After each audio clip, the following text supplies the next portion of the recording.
Hello, everyone. Welcome to this month's NY Cannabis Grand Rounds, dedicated to advancing knowledge of cannabis in healthcare. Before we start, I will read a brief disclaimer to ensure clarity on the content and scope of our discussion today. The views and opinions expressed in this live event are those of the speakers and do not necessarily reflect the views or positions of the Office of Cannabis Management.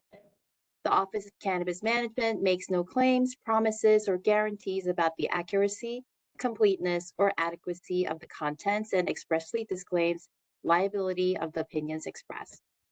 The appearance of the speakers is for information and convenience of the public and does not constitute endorsement, recommendation, or favoring by the Office of Cannabis Management.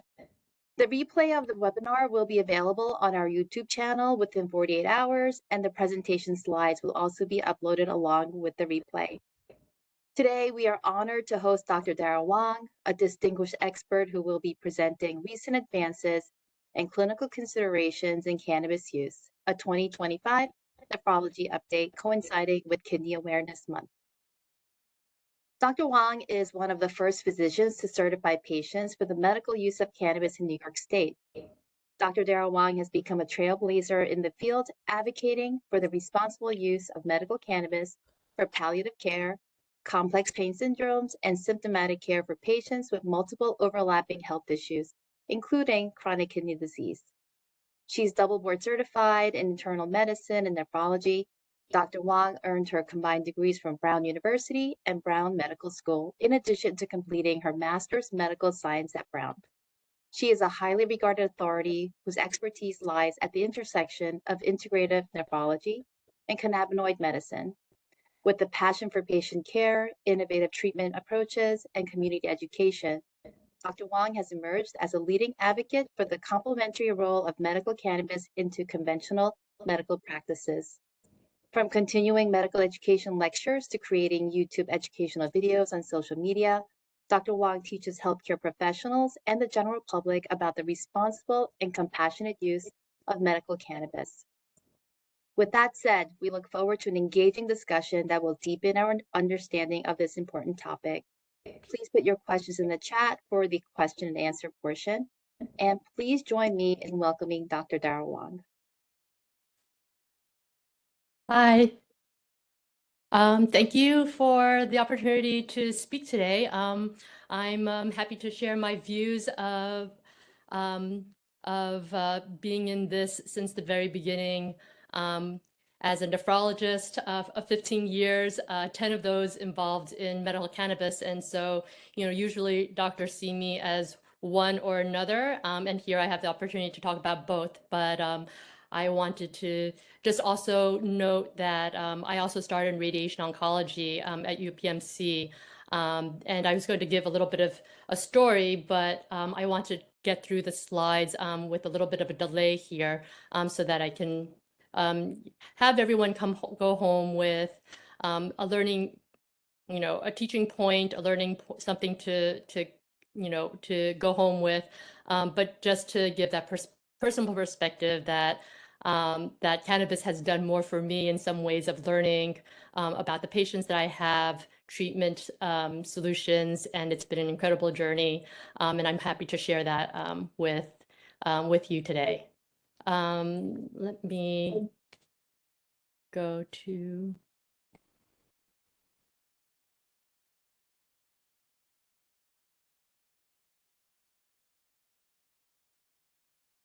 So New York State was the 23rd state in the US to pass medical marijuana laws. It was legalized in 2014, enacted by the Compassionate Care Act, and that's when I started. I'm having a little difficulty with scrolling. One second. One second.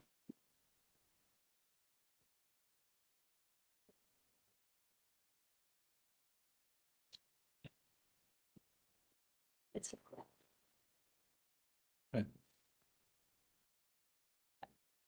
Sorry about that. Technical difficulties and not quite sure. That's all you. No, but it's okay. But the no notes on it, just move on. All right, so, and the landscape has changed over time from 2016 to 2020, with 33 states being certified for medical use. And, today as it stands, we have the current cannabis map. Only Nebraska will change its legalization status, becoming the 39th state. And during this time, and this is, as a cannabis physician, going through all the different timelines of how things have changed from medical marijuana, the Office of Medical Marijuana with medical use, it changed over to, it changed over to also having the adult use program being involved. And so that was changed in 2021. And now we have, increasing number of registered patients. But again, the word even marijuana has also changed in terms of its usage of the term, and changed over to the Office of Cannabis Management. And the reason for this is varied in terms of, what people have been doing for themselves. This is self-reported reasons for medical cannabis use, of what they use for physical symptoms as well as for psychological or mental health issues. And so, even before the studies have come out, people have been using this, on a basis that was more homeopathic, to relax, for pain. And so, a lot of questions about the studies and the measurements and the data, but in terms of what people have been self-reporting, and the prevalence is actually quite high. And this also goes along with, particularly for the symptoms of pain. So there's a lot of pain and suffering that's involved with trying to find treatments and solutions for that. But cannabinoids have been now a little bit more mainstream in the sense of for pain management, with using it as an adjuvant analgesic. Typically, we start with non-opioids and adjuvants such as over-the-counter Motrin, Advil, NSAIDs, acetaminophen. Again, with chronic kidney disease, that's something we try to avoid. And then opioids are also dangerous for those who have kidney disease, as it has toxic metabolites. And so the challenge for nephrologists is, how do we address pain that is a good alternative for that. Again, this is a number of different adjuvant analgesics that's often used. Again, this is in the cancer and palliative care cohorts. We don't have anything at this point yet for the chronic kidney disease specifically, but with the symptoms that are in cancer, including what's similar to uremic symptoms, with nausea, with vomiting, with difficulty with pain. There's a lot of things that are quite similar. And if you think about chronic kidney disease, especially when you have end-stage kidney disease, it's all palliative care unless you get a transplant. So and this is a starking statistic, but approximately 40% of those who are on dialysis in the US have a 5-year survival. And so people rarely think of end-stage renal disease as being a terminal diagnosis, but palliative care is often the only way that we can address. And I try to, impart that, even though it's palliative care and end-of-life care, that I would be as aggressive as possible in trying to make sure that they're pain-free. So stopping whether it's stopping dialysis or going for conservative care doesn't mean giving up on treatment, but focusing on quality of life and symptom relief. And so again, the learning objectives that I have, and this is again looking at a small part of an entire plant, is to just learn about the current evidence of cannabis use for symptomatic care. To look at the renal endocannabinoid system, I'll touch upon the human cannabinoid system as a whole, but really focusing on the renal system and its impact. And then lastly, look at the kidney-related issues in the CKD population. And then we can go into, how I practice, putting on two hats from a nephrologist point of view, but also as a physician caring for patients. And, I received a good and strong showing and interest. And so I copied a couple of questions and categorized them into patient, in today's talk of what people are interested in, so I can focus in that direction. But I categorized it into kidney disease, study quality, and plan of action. So, a number of questions about CKD and whether it helps the kidneys. I'll try to address as many of these as possible. And, if synthetic THC has beneficial effects, what is the research involved? So I'll try to address as many things as I go along. But these are all amazing questions. So I'm really happy to see that there's such strong interest and hopefully, by the end of this, we'll have some additional questions as well.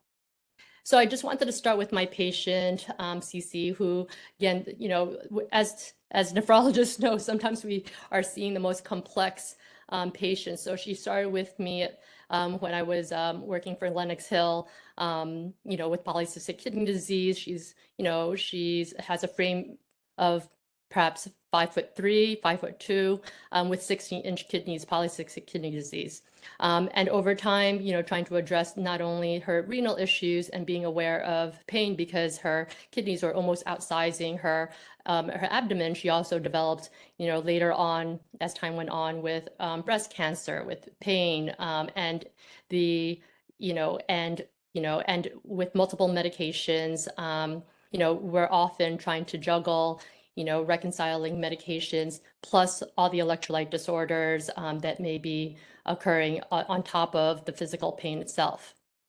And this is a study that was among Canadian nephrologists of what, besides myself as a nephrologist, but what their point of view is. And their key findings there was that often they have people with extreme symptoms, and they've cared for patients with these symptoms, but how many are willing to or have personally prescribed cannabinoids, and what their thoughts on having personal experience, and the difference between prescribed cannabinoids and non-prescribed cannabinoids. So that I will go into in a second. But again, the burden of physical emotional pain symptoms in chronic kidney disease is really tenable. And when we see patients that are saying, I'm in pain, and what are our options there, it's really an everyday thing. So a lot of times I'll talk to them and see what the timing of it is, where does it hurt, what can we possibly do, knowing that they have a number of medications to address. But even with dialysis, and now we're talking about advanced kidney stage 4 to 5, it may not improve with dialysis. So I mean, thinking about what dialysis is essentially renal replacement, acting on behalf of the kidneys, and the kidneys are, sort of the workhorses of the body. It addresses blood pressure, addresses volume in terms of, salt, electrolyte issues, vitamin D, bone mineral disease, anemia, acid-base disorders. So there's a lot of far-reaching places as a systemic organ. And so the pain and burden system may not improve with dialysis, but if the pain still continues, what are our options here? And a lot of chronic pain and recurrent pain that occurs in CKD, I mentioned my patient cause of kidney disease with large kidneys that are ever growing in a smaller sized person. Polycystic disease is one. We also have diabetic nephropathy. When you have neuropathy, that's when we start giving Lyrica and gabapentin. Sometimes that is inadequate as a medication. Bone mineral disease, dialysis related diseases. And, in this slide, I just want to demonstrate that, despite all that we know with symptoms in CKD or end-stage renal disease, those who are on dialysis, hemodialysis, almost 75% of those with pain are without any prescription at all, no analgesic prescription. So, it's very disconcerting when, we say no Motrin, no Advil, no NSAIDs, and what are we left with? Tylenol and aspirin is often the common medications we turn to, but then, next we go into opioids, and this is prior to introducing maybe a cannabinoid option. And again, when, mentioning, are there any studies, that show that cannabis is useful? I mean, here we have, national and international neuropathic pain guidelines, and cannabinoids right now, third line and fourth line as far as what can be used. Usually we use other medications initially, but this is, this has been widely accepted from a number of different international societies. And so the question of, before we go into, does cannabis help with kidney disease? First, you do the studies on, is there any harm? And there were a couple of questions of, one who has kidney disease, will it help? Will it improve after some damage? And again, the first step is to show that it doesn't show harm. And then we can go into, then looking at the medication as far as prevention or even treatment. So that's what we have the studies for at this point. This was a robust study from CJASN, which is a very credible kidney journal. And this is from the CRIC prospective longitudinal study, and they almost had 4,000 participants with CKD. And they showed, ultimately that there was no association with CKD progression and cannabis use. So this is self-reported tobacco use. This is same study, but just in a more specific light, with a follow-up being 5.5 years.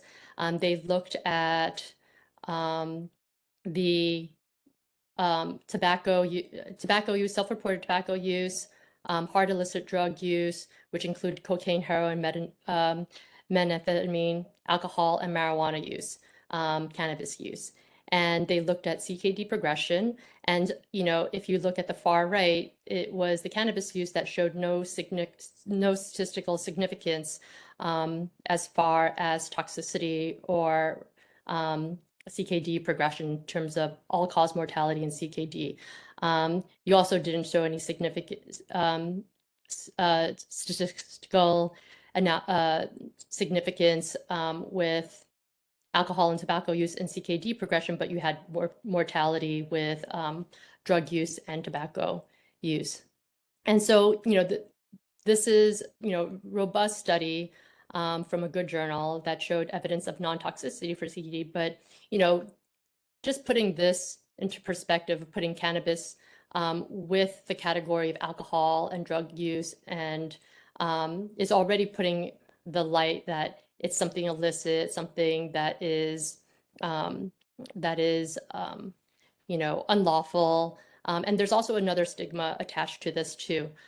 So the question of, why not, the most popular addictive drug, and where that goes in, which is caffeine. Why not fatty food, sugary drinks, So, it's interesting to see, cannabis and its slant when it comes to these studies. Here's another study with even more of a robust population, which has over 200,000 patients in all of cohort. And here they looked at the outcomes of CKD epicystatin and CKD creatinine. So these are two different outcomes. Besides creatinine, there's cystatin C, which we take a look at when we're looking at extremes of weight or muscle mass, elder patients, as a better marker that's not that's not influenced by body habitus and muscle mass for actual kidney function. They also looked at moderate albuminuria. This is a screening tool that's used for early signs of kidney disease. And what this showed was that there wasn't any causal effect between cannabis use and CKD, and that that a lot of observational studies that show an association may be confounding. And so, besides showing, if there's any CKD with association of of of patients, whether there's any association there or not, is in CKD patients, is there worsening kidney function? And so this was a US veteran study of over 100,000 patients with advanced CKD. And what they did here, again, was they looked at the urine tox tests before starting dialysis, and they measured that. So, the ways that they have been, looking to see whether there was cannabis use was self-reported.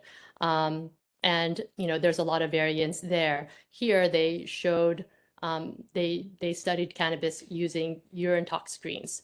So another way of looking at studies. And I think that's just really important in terms of looking at the methods of how we're looking at these articles, not based on necessarily the journal article or where they're coming from, but really paying attention to the methods of whether this is self-reported, whether they were looking at the urine, what they were measuring in terms of the outcomes as well. And so when those who ask, there's no randomized controlled, trials, and so I don't know if I want to prescribe or recommend cannabis, we're not there yet. We're sort of at very early stages of looking at this as a plan. A lot of reasons for why, good studies have not been are not as robust in the CKD patient population specifically. But this was one that was presented a couple of years ago, and this was for medical cannabis for pain management in chronic hemodialysis. And this was randomized, double-blind, crossed over. The big limitation here was that there were very few patients, so it's not powered. And again, this is a pilot study, which is where we start, and then we move on, working on the research based on the studies from before. And the questions that you've all asked is sort of the starting point of asking a question and then having a design of a study that will answer that question. But again, this was, looking at methods, not self-reported. There are 3 treatment arms, which then they crossed over. And this was, the treatment arms was for whole leaf cannabis versus and cannabinoid extraction, and then also placebo. So, without going into whether there was recreational or whether it was medical, this was, the arms that they had studied in a ratio of 1 to 6 THC to CBD. And that I can, go into what that signifies as well. So again, just kind of looking at the paradigm shift as dialysis or CKD, and treating palliatively, symptomatically. We're not at the point at this time to see whether there's benefit on the preventative side, but at least for looking at symptomatic care. People have, long overdue needed treatment for this, and it's an alternative for opioids. It's useful for nausea and appetite, again, similar to the oncology population, improving insomnia. And this is not only for CKD patients, but for the general population as well, anxiety and anti-inflammatory effects.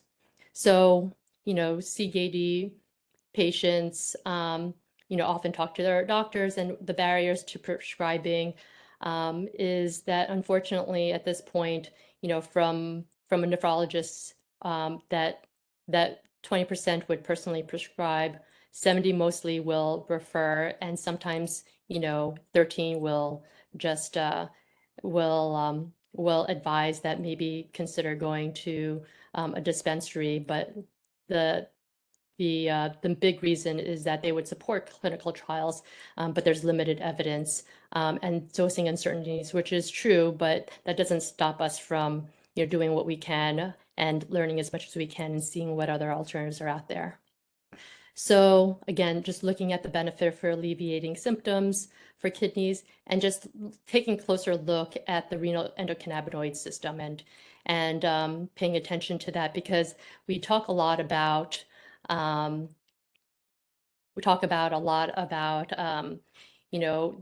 human cannabinoid system and the actual um, products itself, or the endocannabinoids itself. But we don't necessarily look at the receptors, and that's really what I want to focus in on as well. So previously, there's a picture of Dr. Mashulam, may you rest in peace, and a lot of stories of how he got started, but identified CBD and really opened the door in terms of this research. And what do the endocannabinoids do? So, quote that's often touted is relax, eat, sleep, forget, and protect. So this is a whole homeostatic system that's available. But, looking at this, what if we wanted to have more selection? Like, if we wanted to eat more, like say in a cancer population, but we didn't want to be sleepy, or we want to address pain, but without the psychoactive effect. So can we be more granular and be more specific rather than, having all of these happen, all the effects happen? And so that's where it is important as well. So, in terms of looking at the natural occurring cannabis and cannabinoids, there's the endocannabinoids, which the two major ones are anandamide and 2-AG, and that comes, that the body naturally makes, again, to protect itself. And then the similar natural occurring is the phytocannabinoids, and this is what we hear a lot about in terms of when you look at the chemical components, the THC, the CBD, CBN, CBC. There's a number of major cannabinoids and minor cannabinoids. Epidiolex, by the way, I have listed here because it's derived from CBD and it's FDA approved. And so it all goes down to the endocannabinoid receptor, CB1, CB2, which I think will be, what we're looking at as far as research, despite wherever it's coming from, it all goes down to the same receptors, and that's, of high interest. And, again, we have the receptors, which is found throughout the body. The primary receptors are the CB1 receptor, it's in the kidney itself, and then CB2 as well. And the reason why cannabis doesn't kill you is because, we have the opioid receptors in the brainstem that can cause respiratory depression. Unlike the opioid receptors, the cannabinoid receptors don't exist in this area called the Priebot-Ziegler complex. And so, the lack of effects on breathing, heart control, and fatal overdoses just doesn't exist, and it doesn't cause respiratory depression or affect the brainstem in the same way. And to just put it into context, the lethal dose of THC, which is the main psychoactive compound, is incredibly high. And so you would have to consume over 1,500 pounds of cannabis in 15 minutes to reach a lethal dose. So, in terms of, how toxic it is, it could make you intoxicated. The THC is a psychoactive component, but most people would fall asleep or become too impaired to continue. And again, the CB1 receptors is mostly located in the cells of the brain stem and the brain itself, and CB1, CB2 in the peripheral organs. And the kidneys is one of them. And so understanding how the endocannabinoid system works influences how we have targeted cannabinoid-based treatments.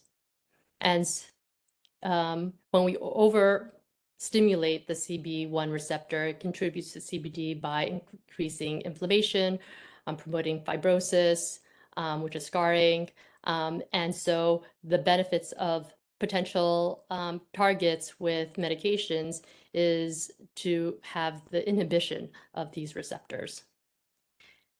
So I just want to give you a look at what synthetic cannabinoids are.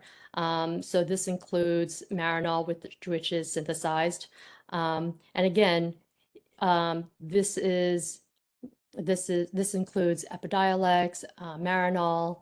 I'm sorry, Epidiolex is from the phytocannabinoids, but Marinol, Sesament, Sativex, which is not approved in the U.S., but it's mostly looking at how it affects and works on the receptors, and often it crosses the blood-brain barrier, which is why you have a psychoactive effect. And when we're talking about synthetic versus the natural cannabinoids, the idea of synthetic being very pinpointed, and crossing the blood-brain barrier is an issue when it comes to not having the whole plant and all of its components, which called the entourage effect. And so looking at uremic symptoms again, why cannabis-based medications may be beneficial. We have anorexia, pruritus, insomnia, anxiety, depression, and these studies were done looking at synthetic cannabinoids, topical cannabinoids, agonists, CB agonists, as well as CB1 receptors as well. And again, small studies, but you start with the small studies first, and eventually, we have larger and larger reports to show that it may be useful. And currently, we have legal cannabinoids-based medications. Again, Epidiolex, which is a CBD extract. We have synthetic THCs like Marinol, Sesament, and at this time, we have on this list the medicinal or herbal cannabis, which is in the Schedule 1 of the controlled substances. And last year, there was, during this time, actually giving another talk, there was a move towards FDA approval of that and to change the schedule to Schedule 3 with having benefit. But now that's a little bit up in the air. These are the synthetic cannabinoids. Again, they're synthesized in the labs. They're used specifically either to as an agonist or antagonist for the receptors. A lot of studies looking at this, a lot of interest for specific reasons, but really looking at it to pinpoint and be selective in terms of all that the cannabinoids do as a whole, and selecting for that specific reason. And then just a note about when we talk about synthetic cannabinoids, we think of what's illicit and what's not. So, just to be very clear about what synthetic cannabinoids are, you also have the drugs that are illegal. So here we have the K2 and spice. And so when people talk about, are synthetic cannabinoids good, we have to be a little bit more specific. And are they talking about what's being made in the lab and controlled and regulated, or is this something that's being made out in the outside market? Because this certainly can harm the kidneys. So it's linked to acute kidney injury. It can cause ATN, acute tubular necrosis, and interstitial nephritis. And it's unclear why it does this, but certainly the concern is that with recreational use, that it can damage the kidneys. And so we just have to be a little bit more vigilant in terms of what we're referring to when we're talking about synthetic cannabinoids. For the endocannabinoid system and kidney health, again, depending on what signal is being sent, it could the receptors, again, on CB1 receptors can be found in the cortex, including the glomeruli, the tubules, the podocytes, and overactive activation of CB1 receptors has been linked to CKD, fibrosis, and acute kidney injury. The role of the CB2 receptors is not clear at this point, but again, this is with the key cannabinoids of anandamide and 2-AG that regulate the signaling, and CKD can be further divided into diabetic nephropathy, albuminuria, and non-diabetic reasons. Interestingly, obesity-induced renal disease, and so disease as far as a disorder of the endocannabinoid system. And so there's medications that we often look at that are for increasing weight, but there's also medications on the opposite side being bimodal of trying to help with reduction. So looking at this, again, looking at the receptors and its target endpoints with modulating, the kidney hemodynamics and what it may be used in terms of helping with these uremic symptoms for palliative care. There are some questions about kidney stones and if any progress has been made to alleviate stones. So, there hasn't, really with kidney stones, as a nephrologist, let's look at what the kidney stones composition is. A lot of it can be prevented with the diet and change in diet and fluids. And with pain itself, it could be helpful if it's to help with alleviating pain, but not necessarily to decrease it, on a preventative point of view. And other targets for the renal endocannabinoid system. Again, these are just studies that are out there looking at cisplatin-induced nephrotoxicity, looking at hypertension. So these receptors are, important. And then what the substrate is, whether it's an endocannabinoid, a phytocannabinoid, or a synthesized cannabinoid, is going to be important in terms of what works best. Again, we talked about the obesity-induced chronic kidney disease.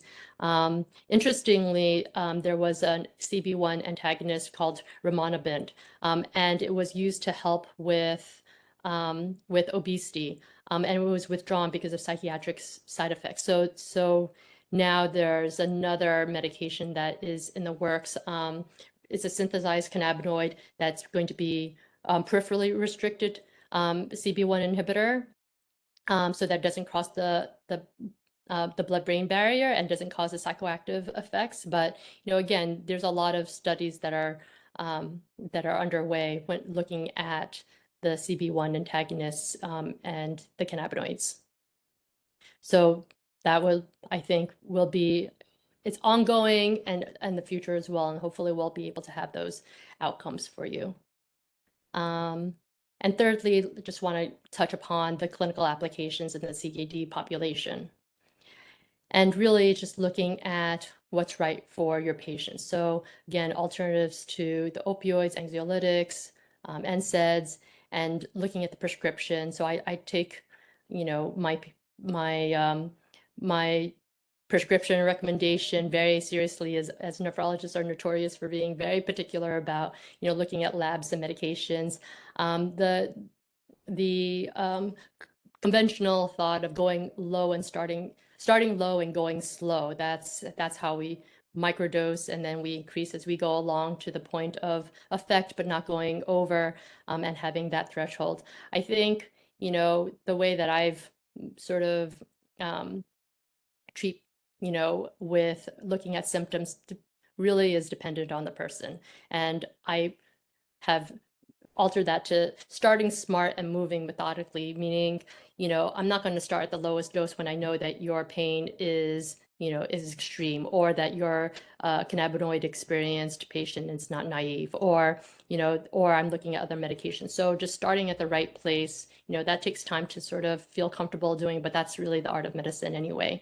And then moving methodically, in terms of not just like going stepwise, but sometimes being safe and being aggressive in terms of jumping to the next step, or can we look at where those hard and soft spots are, where I can be quick and monitor, or I need to really take it slowly and adjust accordingly. So, but that's managing medications for us in general. We look at, not only, the patient as far as their clinical scenario, but also what we have available. And, the ratio of the cannabis phenotypes, there's 1 through 5 of predominantly high THC, predominantly high CBD, a combination of both, which is what you'll hear a lot, THC to CBD 1-to-1. That's an even balance. Whether they have any effect at all. There's other cannabinoids that are coming into view, which are, CBGs and CBNs. CBNs particularly good for sleep. So we're always taking a look at assessing what there's available and what makes most sense.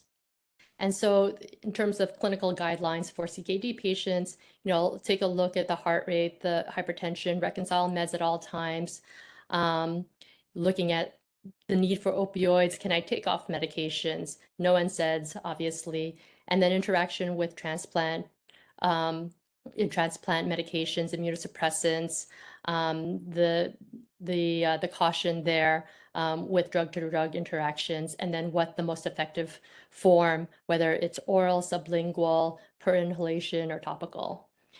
And then, so that's, as a nephrologist, we're looking at this all the time. But for all patients, I'm also looking at what's the pain point. So if we don't have the correct dosing, because it's, it's almost like we're kind of working on the range and adjusting as we go along, but mindfully. And I'm looking at, if I don't have the statistics and the studies, I'm taking this into my practice, I'll ask specifically and very pinpointed, where's the pain, what time of day. I always work on sleep first, because I feel like, if you can at least get that sleep in a better place, the following day, the sleep is better coped with and managed for the following day. So I always try to work on sleep first, and the quality of the sleep. So that's something that I, learned being a cannabis physician too, learning about, is it, are you having difficulty at the start of sleep, or is it having, the duration of sleep? Are you able to get back to sleep earlier?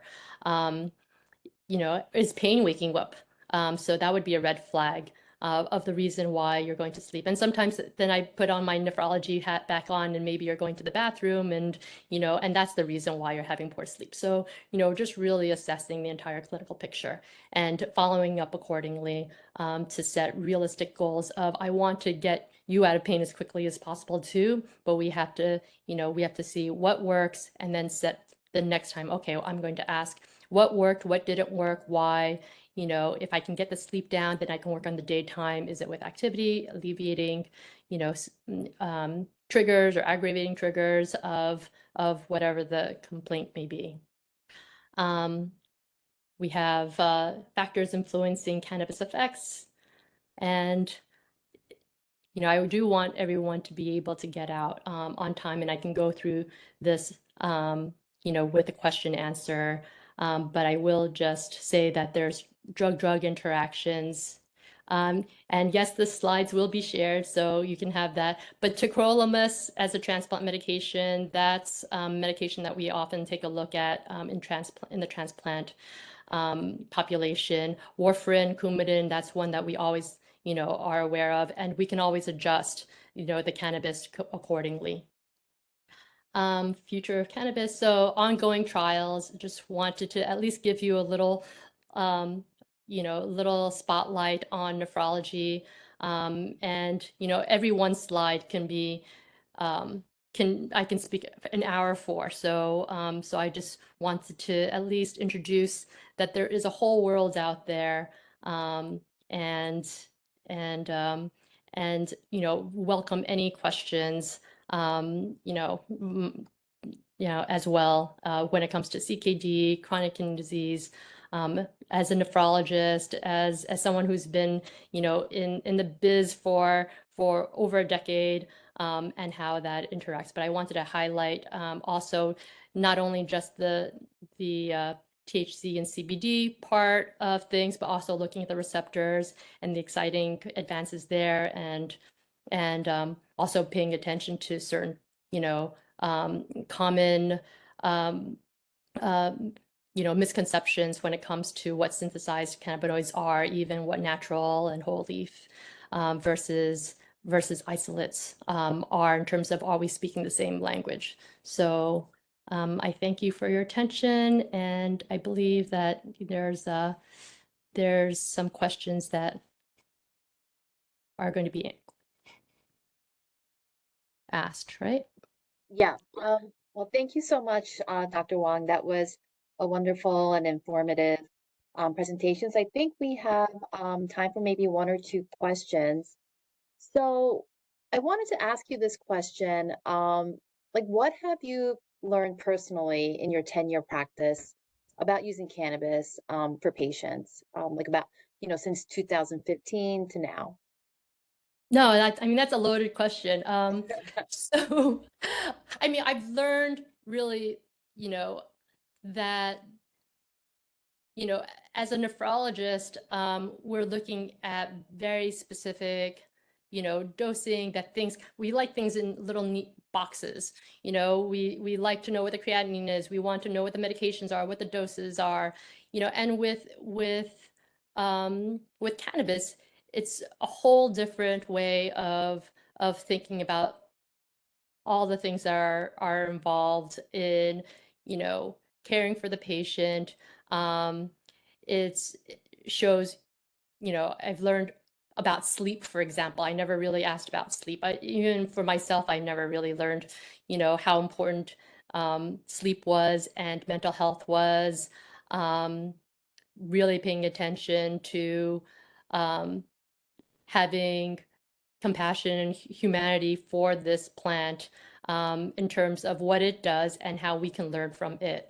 Um, you know, from the beginning to end, as far as the cannabis program goes, I used to just tout that, that this, again, with a stigma that was related to it, this is only, oils, pills, tinctures. I would use the word, it's an inhaled mist, or try to stay away from the language that seemed to be a little bit, out there, and even hiding in some ways in the beginning days of, like, I don't know enough, and I'm not comfortable, sort of putting the two, nephrology, which is super, academic, to something that may be looked upon as, something that is super unconventional. And what I realized is that I was adding the stigma, to my own practice by not accepting this. And when I saw patients really doing well with this, again, I was very slow in trying to learn. I was slow in trying to treat, because I didn't know what the outcomes would be. But then I got more and more comfortable, and that's always just being curious and learning, and going to learning from you, for example, as a pharmacist, going to the dispensaries and talking and seeing, if I were a cannabis, a patient, what would I want to do for myself? So I would go to all the dispensaries, and I would go to all the pharmacists, and I would know, like, exactly where it is, what to do, and really looking at it from a different perspective.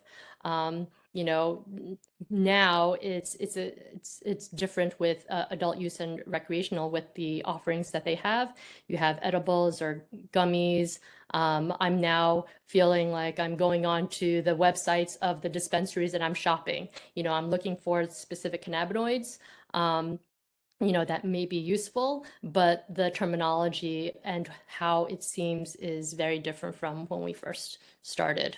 So yeah, I mean, I think that it's just, incredible that we have this as a tool. And I don't think that, that I could see myself not doing this, as a practice, in terms of just how even to relate to people, and understanding pain and suffering in a very, very profound way.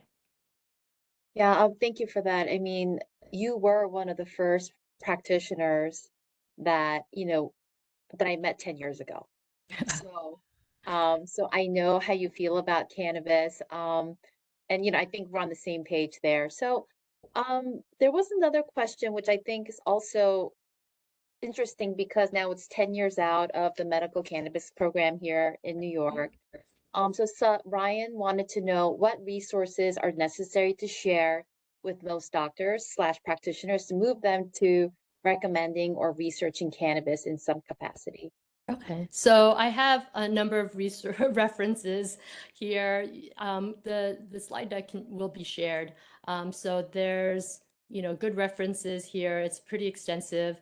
And so with kidney journals, see Jason, Kidney International, or Jason, that's a Journal of Society of Nephrology. Those are the top ones for on the kidney side. As far as you know, the the texts for cannabis, it wouldn't necessarily be a Bible or a book that you might see out there because it's so new that I don't go to the textbooks because the textbook is a line in a textbook is already after after years of research and all these so I go straight to the periodic straight to the research, straight to these references, and I look at you know really again looking at the looking critically at the study itself. Is this applicable? Is this the patient population that I'm looking for? I think there was a question about dry herb vaporization is a method within the studies I see. That would be under self-reported. Some self-reported methods. So looking at what the study is in the journal that it's coming from, and not, I've found a number of mistakes when, things are sort of copy and pasted, and the translation may be different. So when you go to the original source material, I think that's the best way to go, and seeing what the researchers were looking at, and what maybe not looked at. And so the questions that we have is all going to be important in terms of the limitations of research, but then what more we can learn and how we would find a way to get there. Okay. Um, okay, so maybe we have time for one more question. Um, how about the risk of bleeding for patients on oral anticoagulants? Okay, so you were talking about perhaps the drug interaction with cannabis and Coumadin, presumably with warfarin. Mhm. That's believe was so this slide and this slide. So if we look at warfarin, it's at level 1, which is there's a high probability with severe symptoms. Similar to, what we advise for those who are on Coumadin, um, and we say to be mindful of the other medications with the drug-drug interactions, or even the amount of vitamin K you take. It's not that you can't have leafy green vegetables with high vitamin K because your risk of bleeding may be high with Coumadin. It's the fact that if it's stable, then what you do is you check the INR and you check more regularly, and as long as that's in a steady state, then you can still continue the medication. So that's how I would also take a look at prescribing cannabis with medications that have narrow therapeutic windows. Is that I'm not necessarily saying you can't, that this is a absolute contraindication. It's that we will adjust the amount slowly, and so that's where we go slowly. That I don't say let's go for the goal and try to get you to be pain free, because we have to be mindful of the other medications that might be affected. And so tacrolimus, for example, as with Coumadin, has labs that we can check to see where we are, and if we need to increase it or decrease it or adjust it or change it out together, then we'll know based on those labs. Okay, great. Well, thank you so much, Dr. Wang, for today's presentation. Like I said, it was really informative, and I think we all really learned a lot. So I just wanted to remind everyone that today's webinar will be available on our YouTube channel in 48 hours, including the slides. And if you would like to contact Dr. Huang, her contact info should show up in the chat in a second. And also, please sign up for our newsletter. You'll get all the information and when the next webinar is. And also visit our website for information on our medical cannabis program. And at the end of the conclusion of the webinar, we'll be sending out a post-webinar survey. So please take a moment, complete it so that your feedback can help us improve our webinars and provide better content. And for next month, please join us and speaker Dr. Adam Abadili discussing irritable bowel disease and cannabis. So thank you, everyone, and see you next month. All right. Thank you. Thank you, Dr. Huang. All right. Take care. Bye. That's all.